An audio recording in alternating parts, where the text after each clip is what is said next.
get by. It resides between my eyes. Walked through the fire, came out better on the other side. See, life's like a beach if you find the sand. And right now, I feel like 100 grand.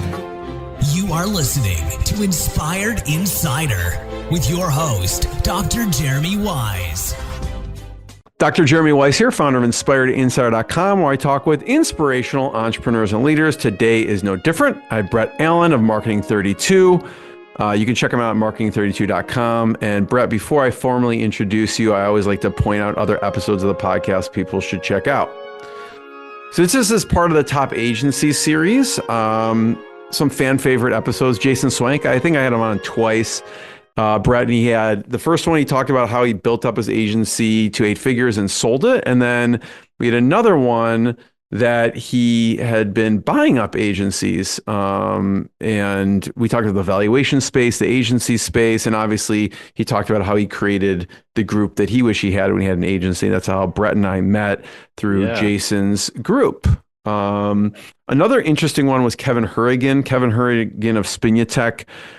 He had an agency since 1995. So it was really interesting to hear the landscape of the internet, business, and agency life going through the decades, right? And so that was a very interesting one. And Duncan Alney I had on, Brett and their company are super niche and focused on dental practices, okay? And so I love talking about that. And Duncan focuses on CPG and beverage companies. So it was interesting to hear, their journey and niching and serving certain spaces as well. So check out more on InspiredInsider.com. This episode is brought to you by Rise 25. Rise 25, we help businesses give to and connect to their dream relationships and partnerships. We do that in 2 ways. One, we're an easy button for a company to launch and run a podcast. We do the strategy, the accountability, and the full execution. As Brett knows, we're kind of like the dancing elves that work in the background to make it look easy for them. Number 2 is we're an easy button for a company's corporate gifting. So we make gifting and staying top of mind for your clients and partners and prospects easy. You just send us the list.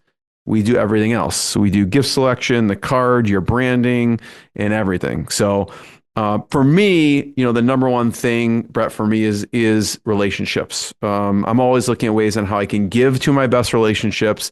And personally, I found no better way over the past decade to profile the people and companies I admire and also send them sweet treats in the mail. I don't know if, Brett, you've got anything from us yet, but if not, you will. You can check it out at rise25.com or email us at support@rise25.com. I'm excited to introduce Brett Allen, the co-founder and CEO of Marketing 32. They're the only dental marketing team that stands behind their process and results with an industry-leading performance guarantee, which we will dig into. Their guarantee will grow your dental practice or you don't pay. It's pretty bold, right? Yeah. After helping over 240 practices to grow across, it could be US, Canada, Australia, the practice impact formula at Marketing 32 is really, they've perfected this proven process that creates predictable growth for dental practices. And that's, by the way, without adding more work for their front desk, which I could see being an issue. So, Brett, thanks for joining me. Yeah, super excited to be here. So grateful and thankful for you and your team, Jeremy. Like you mentioned in the intro, our team does use Rise 25 to get for our podcast, for our production, editing, all of that. Their team at Rise 25 has just been phenomenal to work with. Super grateful for them. Well, thank you, Jeremy. Thank you. And I did not pay you to say that, but I appreciate that. And, I do want to start off, just tell people about Marketing 32 and what you do.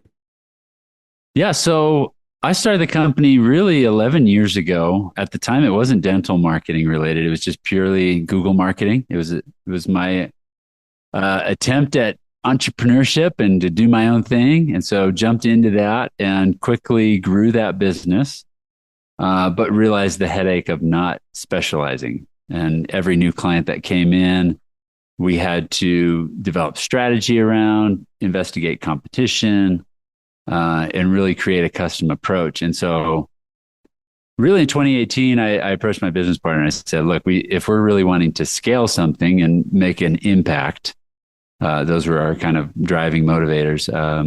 We looked at our business, we're like, we need to niche down, specialize. And Was that wow, just intuitive, or did someone tell you that? I kind do of that? felt it. Yeah, it was kind of Because you're intuitive. like, there's so much Yeah. work. We have to customize every client and learn a new industry kind of thing. I gotcha. Yeah, and at that point, since we were just a Google marketing agency, in the competitive landscape of SEO, search engine optimization, um, it was becoming more and more apparent that to win at this game, you had to be really, really good.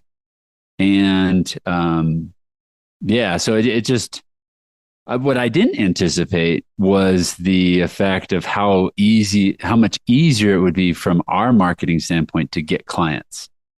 Because when you're a specialist, people trust you even more, right? Like in your case, you're not just a marketing agency, you are a podcast agency. And so you don't just help with creative, you're niched in that way. And I'm sure that's been great for you too.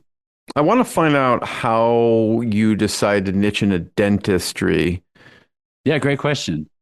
So actually my first client when I started the agency in July of 2014 was a dentist. Got connected with him from a friend from college.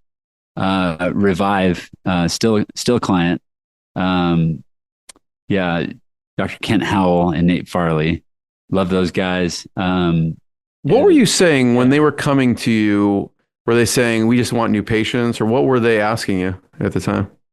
Yeah, so they just wanted, more new patients, and better visibility on Google. That was the driver there. They wanted to be at the top.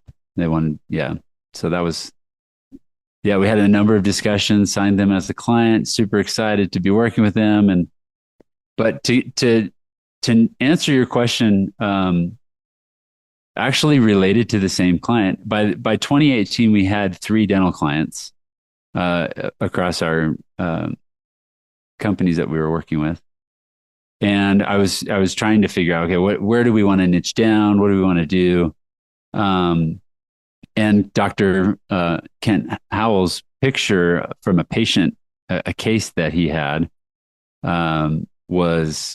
he showed a full mouth transformation. So in dentistry, you'll know this as an all-on X procedure where they do dental implants. All the teeth come out, top and bottom, and All of them. They put in arches, top and bottom, with a full new set of teeth, and they can do it within a day. All of them. And so that's crazy. Yeah, in this particular patient, if I could, it'd be hard for me to find the photo for you, but this guy had dental practices will know what I'm talking about. I can maybe look it up while you're talking. Severe, I look up Dr. Howell. Pull up revivedental.com. Oh, Revive Dental. Okay.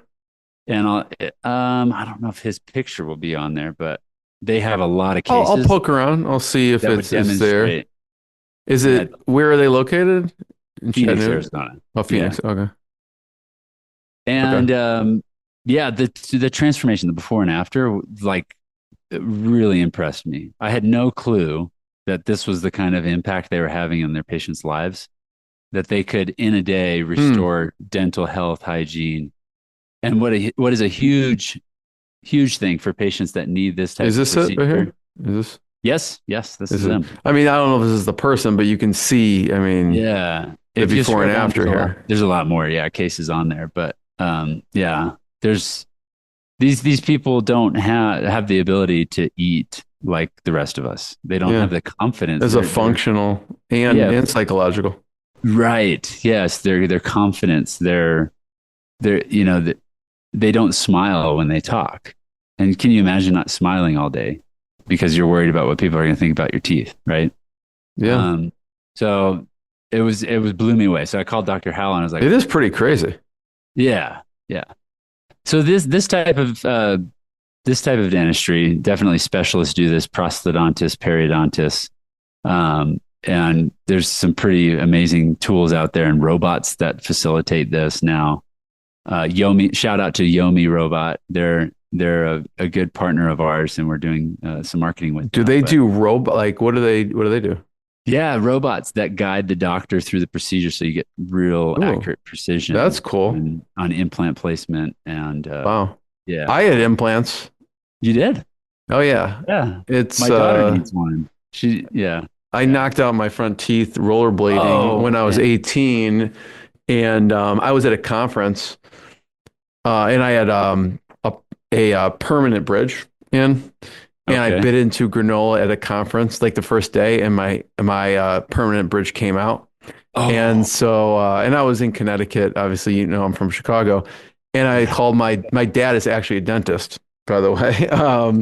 And I said, "Is there glue I can buy from Walgreens?" Like I looked like a hockey, you know what I mean? Like what it You looks just like like. super And glue it back in.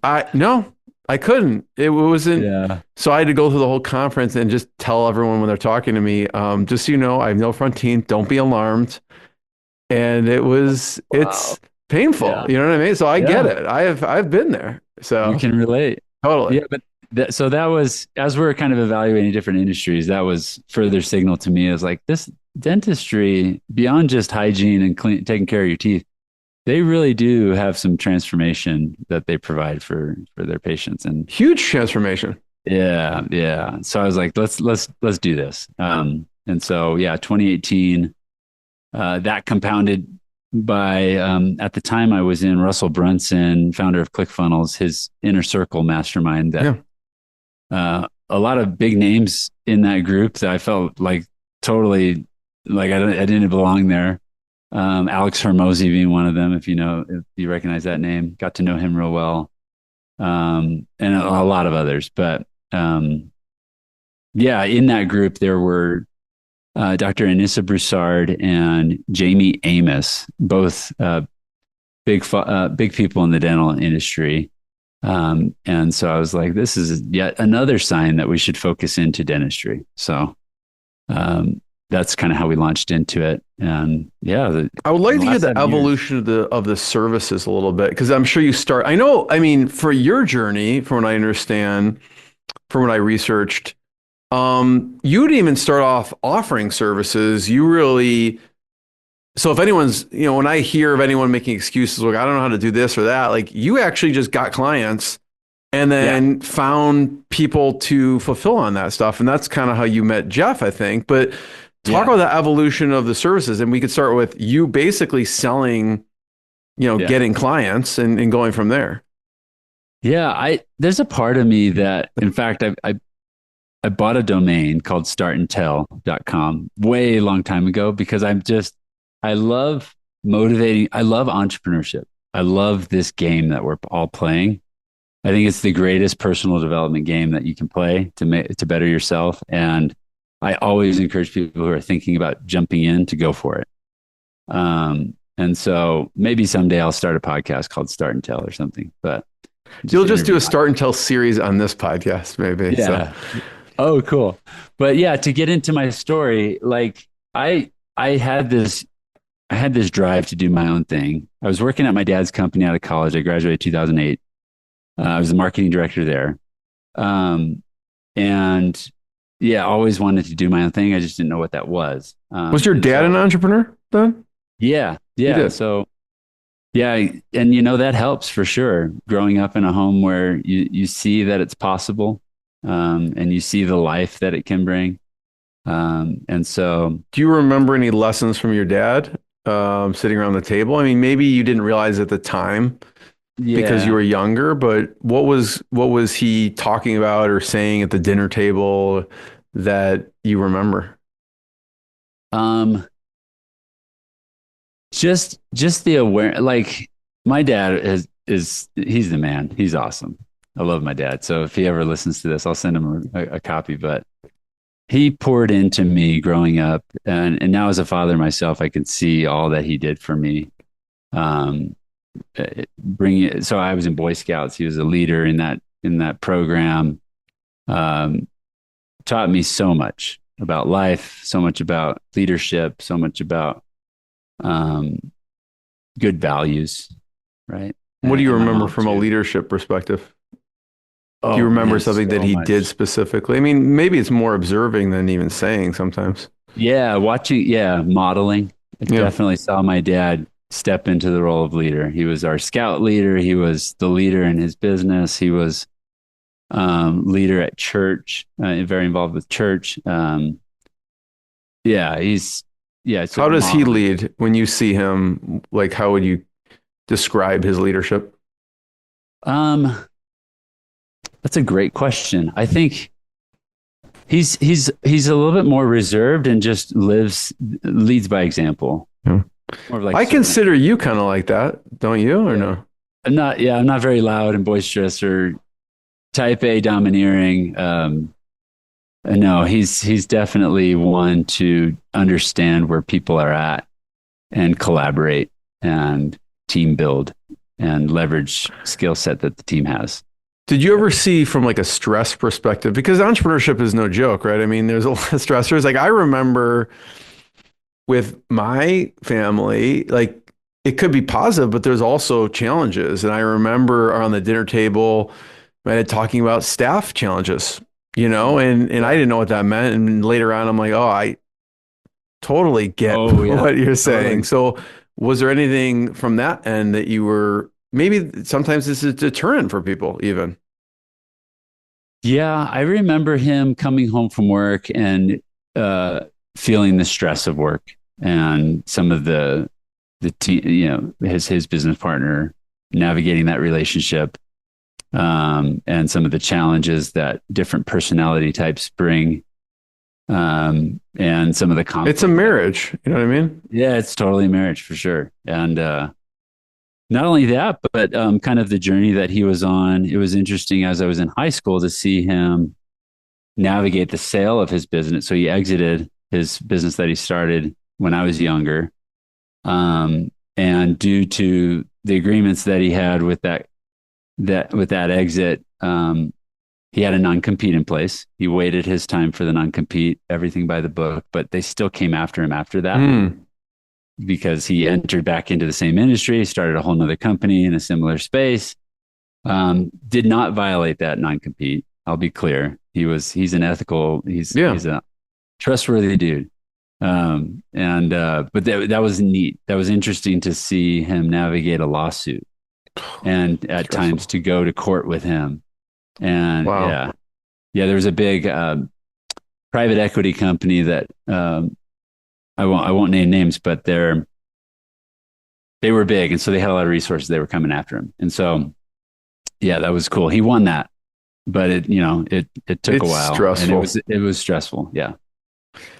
So you're working for your dad's company, and then what's next?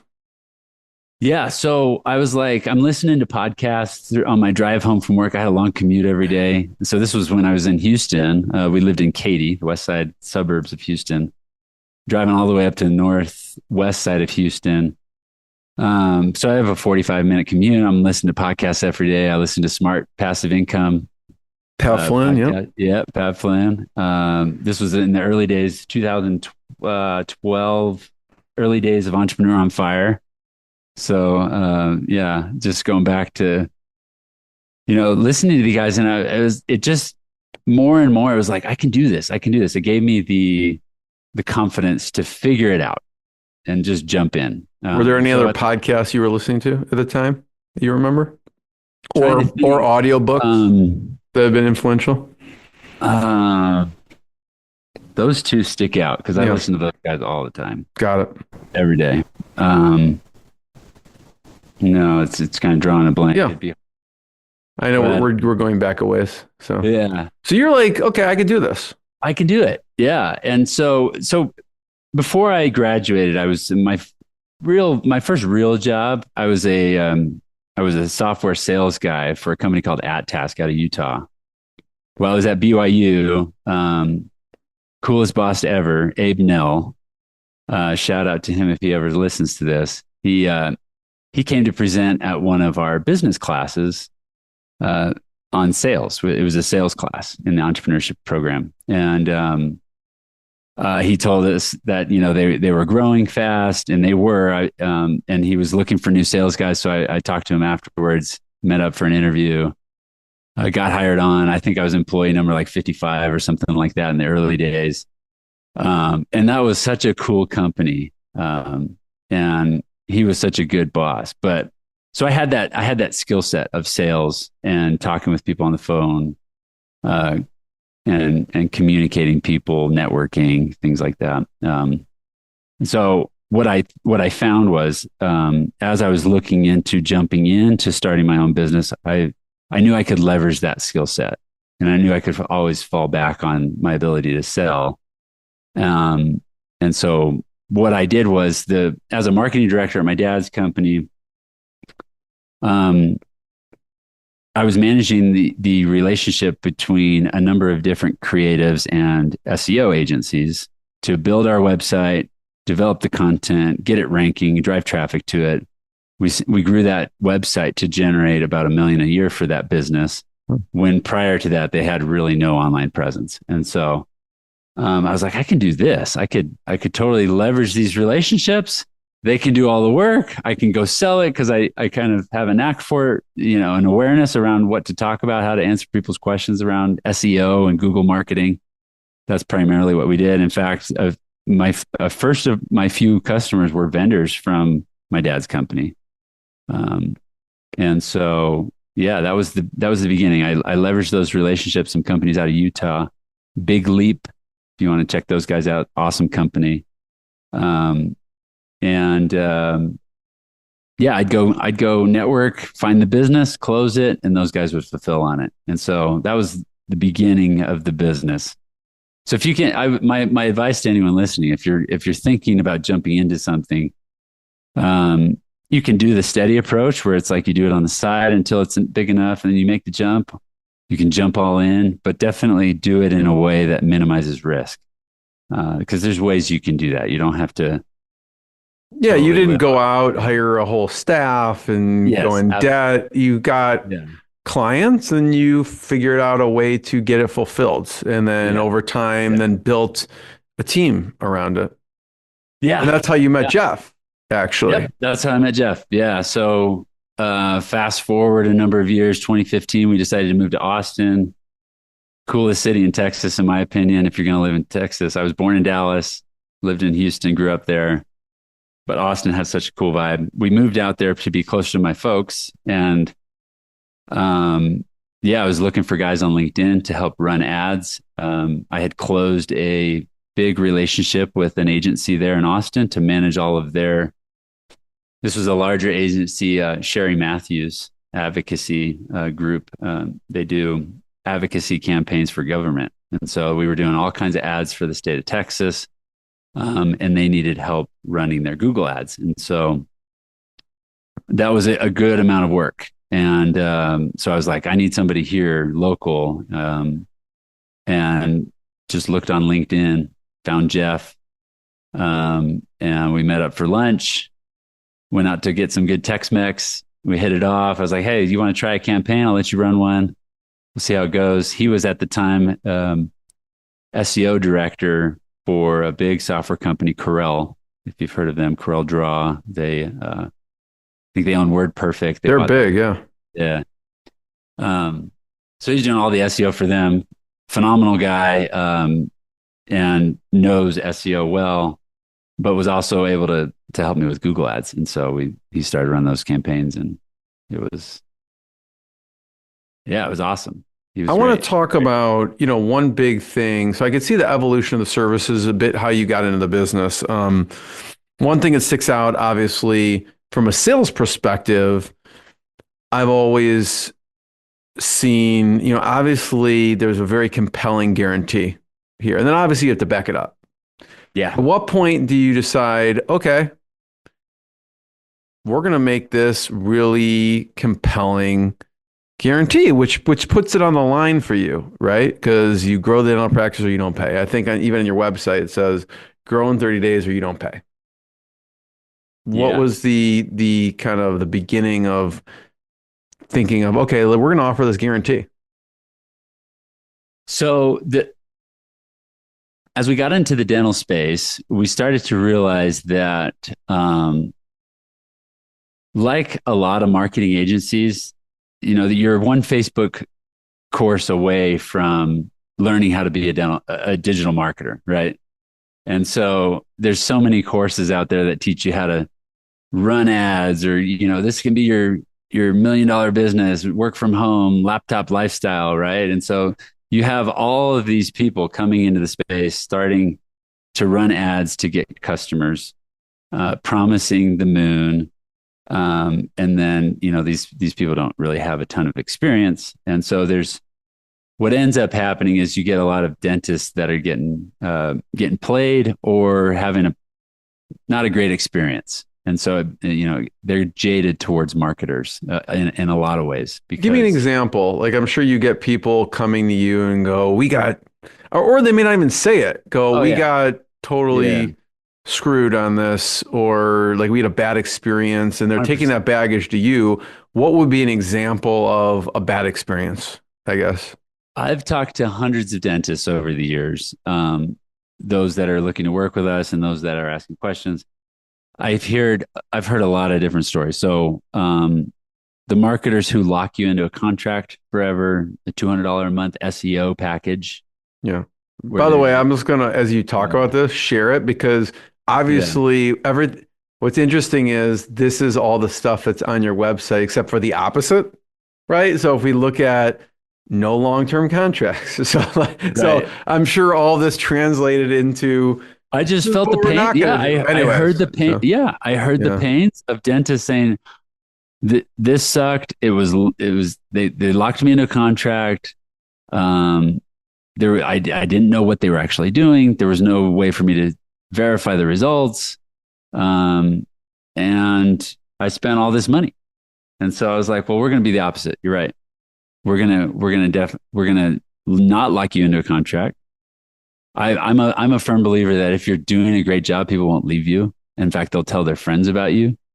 And so why lock people into a contract? Why have that small print that people just hate? And then so I've seen that a number of times. I've seen marketers say that the website is theirs. They own the website and it's in the small print, so that, they paid $10,000 to build this website. Big $1,000 monthly management fee of the website management fee, right? Which is basically bona fide hosting. They're not doing anything. And so, and then they're upset because they're leaving this company and they don't even have a website. And they're like, what can we do? And I'm like, I'm sorry, that totally sucks. We can build you a new website, but, so that's really what the guarantee is based on all the pains that I heard in the industry, and really wanting to create a company that's truly ethically driven to provide value for the industry and to be different. I'm not saying we're the only ones that are good. There's a lot of good dental marketing companies out there, but I think we're the only ones that offer this type of guarantee that if you're not growing, you don't pay us. We keep working at no cost until we can demonstrate value. Now, how do we qualify people to make sure we're working with the right people? That's the next step. That puts the pressure on you, right? Because at this point, if you're making that promise, you need to be sure that you can deliver results, and that sometimes is out of your control, right? I mean, you could drive calls to a client, but what if they don't answer the phone? 100%. What if they answer the phone terribly? What if they bad customer support, right? And so there's a lot of factors that are out of your control. Yeah. So what we did, so early on, we were just Google specialists for dentists. So we just did SEO. Then we ventured into Google Ads for dentists. And we realized that, we do call tracking, and we listened to some of the calls, and we realized a lot of our clients were either missing half of their calls going to voicemail, or front desk Sally was, scrolling Facebook while on the phone. And it's like, are you even listening to this patient? Like they're saying, so what do I do next? And you say, well, you'll just have to call back later. It's like, no, book the appointment. So so Jeff. It's like a fish jumping in your boat when you're fishing, and then you just throw it out. What's this? Right. Yeah. We had one client that had 90% going to voicemail. So we're like, okay, we got to figure something out here. So a lot of these pain You're like, points just start forwarding the calls to my personal cell. I'll start answering for you. If we're guaranteeing results here, Brett Allen, blah, blah, blah, dental. yeah, for real. So, so a lot of the pain points we experienced with clients, we started developing processes and solutions around. So Jeff built, this is probably 4 or 5 years ago now, CallCat. At the time, it wasn't branded that, but this was our own version of call tracking that has AI that reads through the transcriptions of the calls and then categorizes those calls into a dashboard for not only the front desk, but also the doctor and the business owner, so they can see truly of the calls we're generating, how many of them are getting answered, how many of them are scheduling. If they're not scheduling, why are they not scheduling? There's different categories that show them how they can improve. And so we built that not only to help them do better, but also to prove our results, because we were in the early stages. People would just cancel. They're like, I'm not seeing any growth. You guys aren't helping me. And I'm like, well, we drove 70 calls. Right. What happened on those calls? And we can demonstrate that those came from us, but we didn't have in the early days, we didn't have an awareness to how many of these were actually getting booked versus not getting booked. And so, yeah, so right now, this is not commercially available for anyone else right now, right? Like this is only your internal tool. I mean, because this is your internal CallCat. Maybe if someone's listening to this like 3 years from now or something, maybe they go to CallCat and they can actually subscribe or get it potentially. Maybe we'll open that. But it sounds like a valuable thing, because I know a lot of agencies that serve, professional services, right? We talk about law firms, chiropractors, whatever professional services that generate calls, and this would be valuable, Yeah. Absolutely. And Jeff and I, we've toyed about that. It's like, hey, we could just pitch this to agencies as a solution to track all your results, and train up the AI beyond just dental calls to check for conversions. Did they make the sale? Did they schedule the appointment? Whatever. We're not there yet. We're trying to stay focused and not get distracted by the squirrels that are out there. Right. Yeah, I mean, there's a real need for it. Obviously, you're using it internally, so there is, just because you're scratching your own itch, right? Yeah. But that goes into kind of, thanks for sharing the results-driven guarantee. And I think it's instructive for me, and I think any agencies of like how when I look at your website, you've just kind of taken the reverse of all the things that you didn't like and what didn't work, and then applied it to your agency, essentially. Yeah. I felt like that's a way we could be different. We could differentiate on quality of results. One thing I want to discuss too, and I don't know if you share this readily or not, but you swam in college. Yeah. And I feel like collegiate athletes have a certain amount of grit and determination and hard work that is just kind of, you have to get to that level. Talk about some of the things that you did swimming that you kind of apply to the business world. Yeah, I'll happy to. That was a highlight of my college was competing and training with world-class athletes. It was phenomenal. Raced against Colin Jones, fastest African-American on the 2008 relay that Phelps won. If you guys remember that. What was it like, in Beijing, the 400 free relay with Jason Lezak as the anchor, and we beat the French, right? It was awesome. So I started off in Auburn University, got recruited by them under Coach David Marsh, who was the U.S. Olympic coach at the time.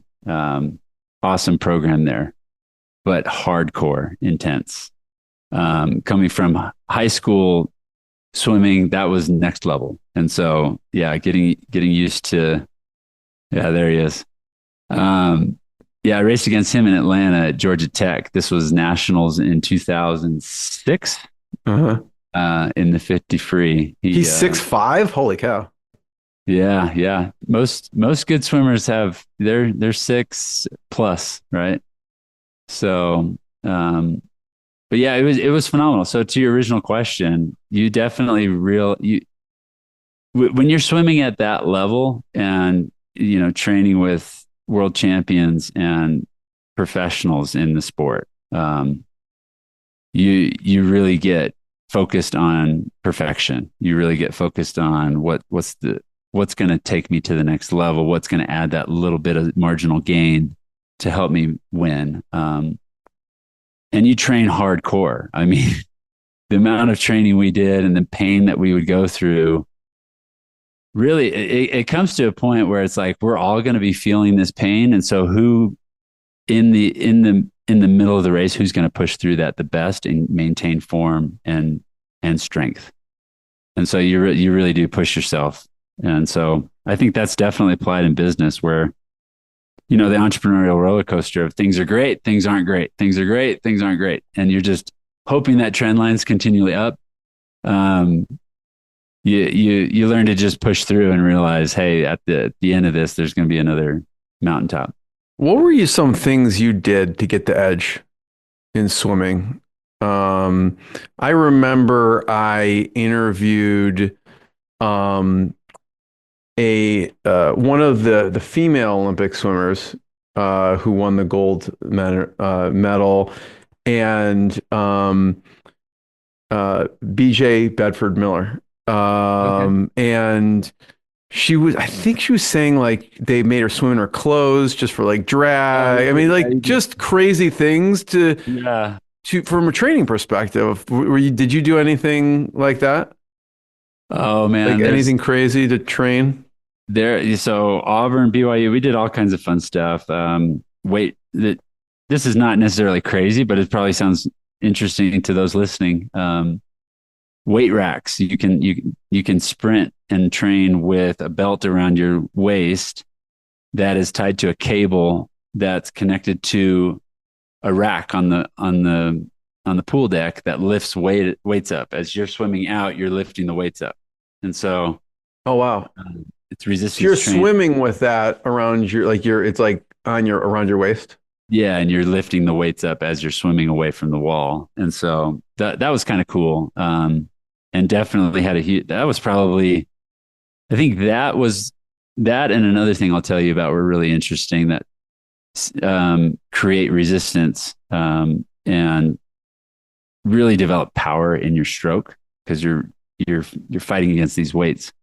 Another thing we would do, bungee cord swimming, where you would have a bungee around your waist that's tied to or somebody at the other end of the pool.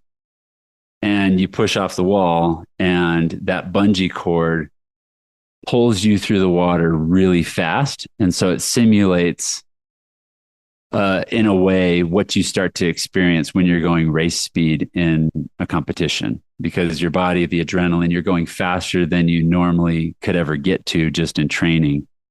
And so when you've tapered and everything's hitting and it's the moment of the race, you're going to be swimming faster than you've ever simulated for in practice. And so that helps you kind of get the feel for when you're in the zone and flying through the water. Yeah.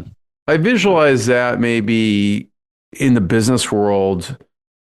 I don't know if it's really goal setting, but it's really making you experience in real time what it could feel like to win or to be that fast. Yeah, maybe visualization.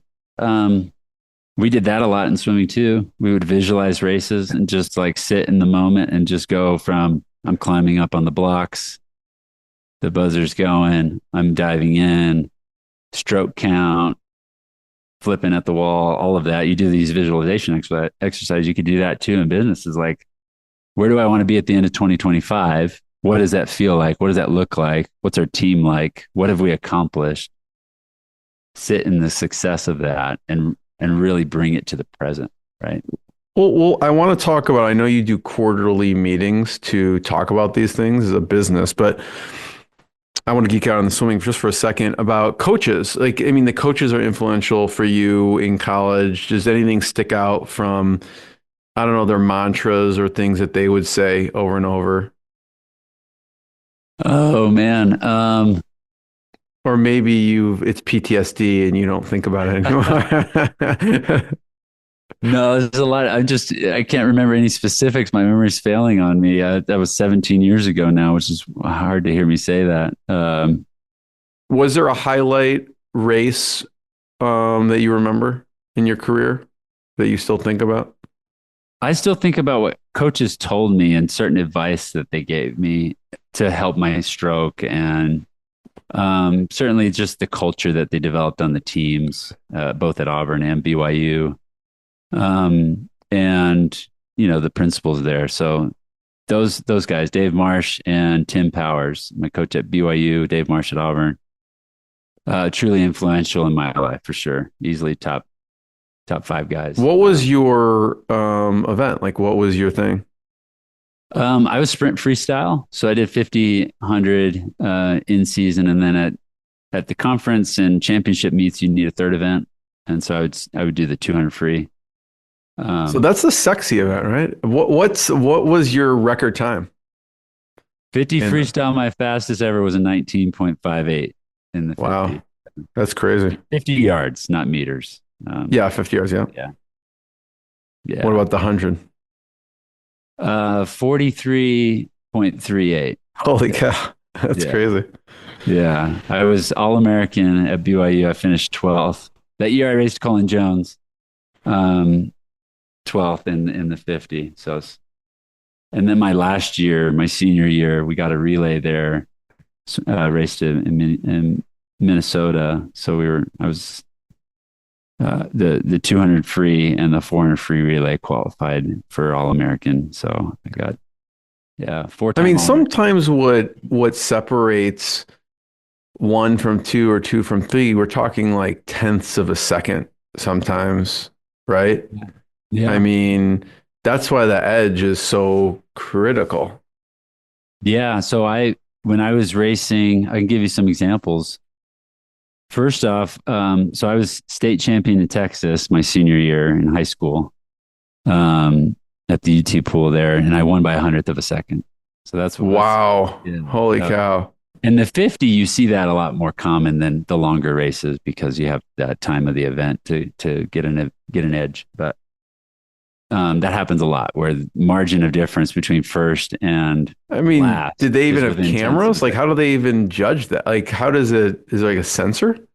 Yeah, there's sensors on the walls. They even have sensors in the blocks. So for relays, they can tell if you're false starting and leaving early. But yeah, the technology is awesome. Can you wear like finger extensions, like for that moment? Like, just like boom.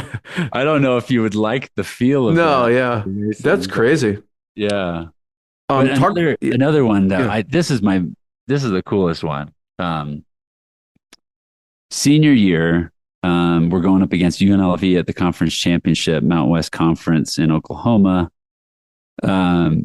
And our relay, we knew we had a shot to qualify for nationals, but nationals, they only take the top 16 relays to qualify.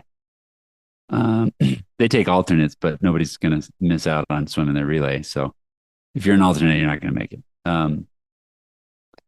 So we dive in, we're racing, we set up the structure of the relay for me to be anchor. Chris Patience leads off on our team, then Travis Price and George Azevedo, and then me.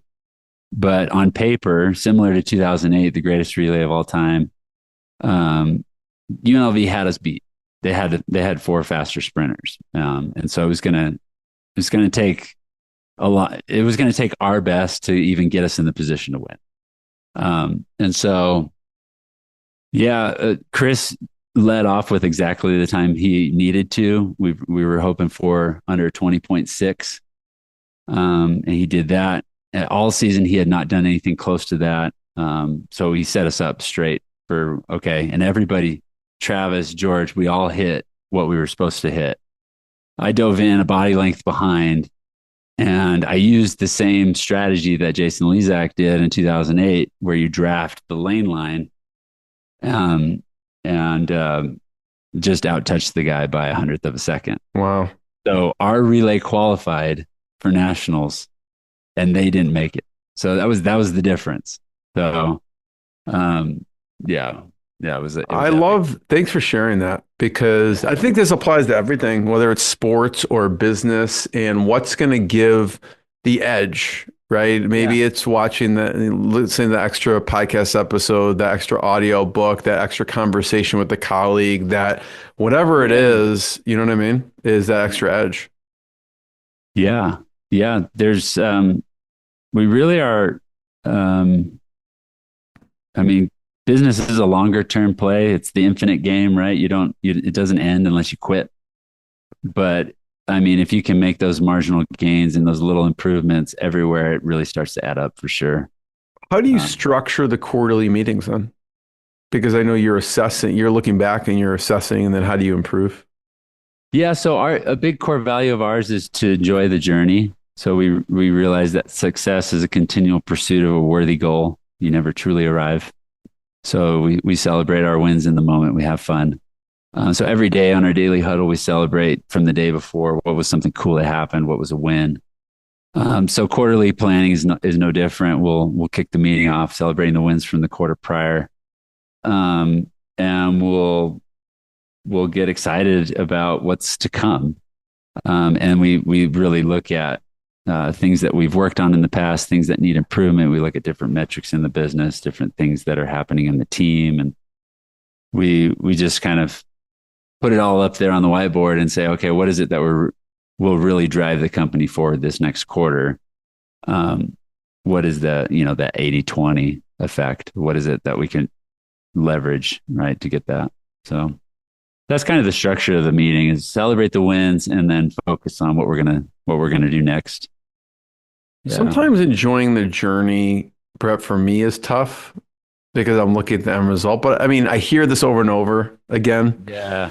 And I'm like, yeah, I got to enjoy the journey. But like, I'm, if you're goal driven, you're like, no, I just want to win. But like, I don't want to enjoy like your turmoil that you do swimming every day with a weight vest on or something. Right. Yeah. So, but that's the real, that's what has to happen, Yeah. The reality is like, okay, so if you're goal driven and you get your goal, then what?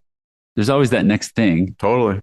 And so if you live in that mindset truly as like, oh, I'm not going to be happy until, you'll never get there. You'll never be happy or fulfilled. And so you gotta sit in the present and realize, okay, this is really cool. If I could go back to me 2014 when I'm driving in my car listening to podcasts, thinking about starting this thing, and I could tell myself then, hey, look at this. Look at where you've come. Look at what you've done. Look at what you've accomplished, the team you've built, and the impact you're having. And I mean, you got to celebrate that and just sit in that and just be grateful and love it. No, it's good to hear a reminder of that constantly. And one of the books I love is Dan Sullivan wrote The Gap and the Gain. I don't know if you've checked that one out, but it's similar to what you're talking about, which is like, sometimes you just have to pop up and look how far you've come as opposed to where you're going. And he talks about like, if you're just trying to get to the horizon, you're never going to get there. Yeah. Right. It's impossible. 100%. So, I do want to highlight, Brad, I know we have a few minutes here of, you talk about impact, and I'd love for you to tell, so give people some on a granular level, what you do for clients. And I don't know if it's Dr. Waters, Dr. Fulcher, or Dr. J. We'll call it Dr. J. It's, I'll let you say it, but Jaworski. Yeah. Who would be the best one to tell, just to kind of walk through a little bit about the nuts and bolts? What do you actually do, and what occurs? Yeah. So from an impact standpoint, it's twofold. We definitely want to impact the practices we work with, the lives of the doctors who trust us. And we want to celebrate those wins and have that value for them. But we also want to impact our team. And so we recognize that the people on our team give a lot to accomplish the goals we set and to be a part of what we're building. And so I want to make sure it's worthwhile for them and add value everywhere, really. And so, I mean, we've got a lot of success stories, a lot of impact we've generated over the years. Dr. Jaworski has been with us since 2019, I think. Now has 4 practices. We've grown considerably with him and enjoyed that journey together. I think when he came to us, he was doing about 100 new patients a month at one of his offices, which is nothing to be, shy away from. That's very successful. But he's ambitious. He's business minded and driven, and so, which is why he's now got 4 practices. But that one practice is now doing over 200 new patients a month consistently. And we've impacted the others as well. So Dr. Fulcher, there's a lot of interesting things that we did for him to grow his implant center. But a big one was using our texting team with Pipeline. That's kind of a cool process that we developed to market to existing patients and get them back into the practice. So the first campaign that we did with him generated over 250,000 in patient revenue production, we call it in the industry. But there's a lot of these different stories. They're on our website. But it's cool when you get that right fit, like the right doc and team with our team, and how we can really take them to the next level. And so that's one of the reasons why we're able to offer that guarantee, is because we do qualify people and really in the discovery process try to vet those who we know we can really help.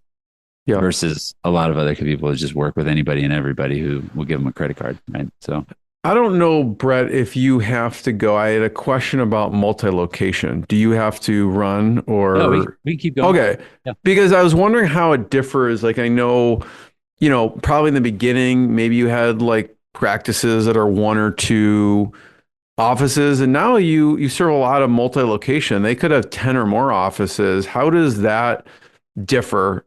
And how does that affect what you do? Yeah, great question. In fact, I love working with multi-location. It's a lot easier from a standpoint of, from a business standpoint. They're further along in the journey, and so they've got processes and team developed to really add fuel to the fire. Fuel to the fire, right? So, we work with a number of multi-location docs. We've got a great practice out of Florida right now, Dr. Raful. They're all different branded practices, but he's got 6 practices there. We've got Comfort Dental. That's a big chain across the U.S. We're helping work with 12 of their offices in Washington, so the Washington State area. We've got that market, and the first month we started doing some of our Google marketing with them, we increased calls. I don't remember the percentage, but it was quite a bit. And they've loved it. So, I mean, just in 1 month alone, to have a 20% lift, I think that's what we were looking at. I could pull it up again and look at it, but to have that kind of impact has really. Like, what are they when they come to you? What are they doing before? Are they just trying to do it themselves?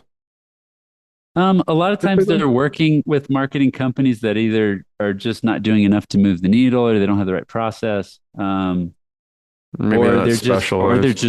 They're not specialized, or they're just not doing what's required. They're just not even doing what's required. Maybe they're not working with a marketing company. They're just missing out on these opportunities. And so, there's multi-location is a fun route to go, though. I enjoy working with those practices. Yeah.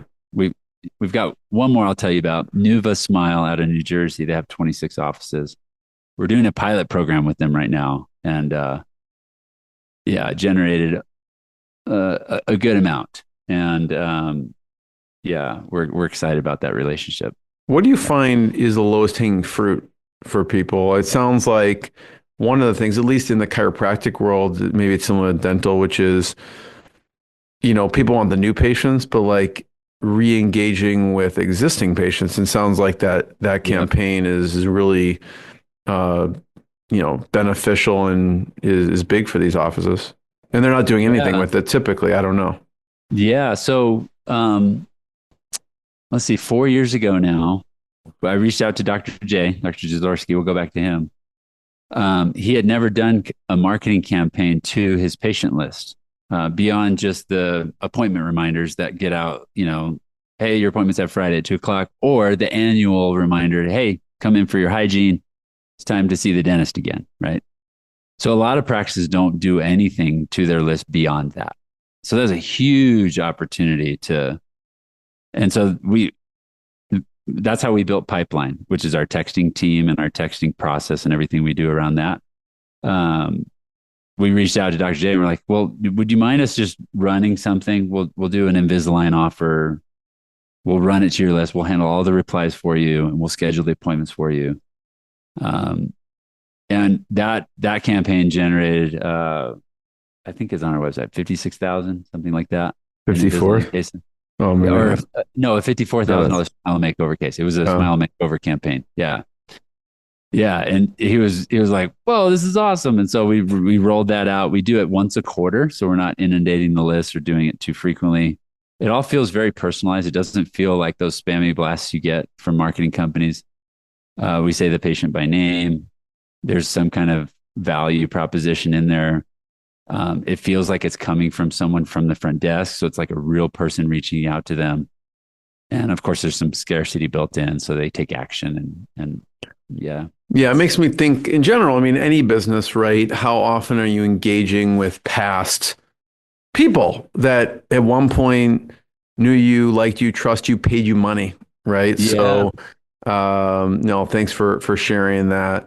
But I have one last question. First of all, thanks for sharing your journey. I could hear your swimming stories, as you know, for hours, so I'm holding back on those questions. But just some of your favorite resources that it could be books, it could be software, it could be apps. What are some of your favorite resources that you use, or have used before? Great question. I love internal Slack is great. It works great with our team. We have a channel for every client. We keep the communication organized that way. Jeff will tell you ClickUp is awesome from a project management standpoint. He's in the weeds there all day with our team as the operations COO. But podcasts, I would have to give a shout out to Alex Hormozi of The Game. That guy's on next level. If you've ever heard of any of his content or what the advice he's giving out for business owners. Yeah, he's got $1 million offers and $1 million. What's his other book called? I forgot. $1 million leads, $1 million leads, $1 million offers. Yes, thank you. He's awesome, and so all of his content is free, and it's just purely giving value to everybody. I love the model. Just share everything you possibly can, and then attract those who want to. He's doing a partnership model with acquisition.com. So anybody that is a good fit for his team to grow, that's how he attracts them. So you forgot one huge one, actually. Your podcast. Yeah, the Marketing 32 show. Yeah. Marketing 32 show. I'll pull it up here. And maybe some of your favorite guests from the show. Actually, I'll share my screen. We'll pull it up big here. Shout out to Elijah Desmond. He's one of the earlier ones that I interviewed. Laura Nelson. She's been a longtime friend in the industry. Laura Brenner. Yeah, all these fine ladies. So check it out. Check it out. Check it out, especially if you're in the dental space or absolutely know someone in the dental space. This is where you want to go. Yeah, right? The Marketing 32 show. Check it out. So first of all, Brett, thank you. Everyone check out marketing32.com, more episodes of the podcast, and we'll see everyone next time. And Brett, thanks so much. Thank you. What I got, you can't buy. It resides between my eyes. Walked through the fire, came out better on the other side. See, life's like a beach if you find the sand. And right now, I'm feeling like $100 grand.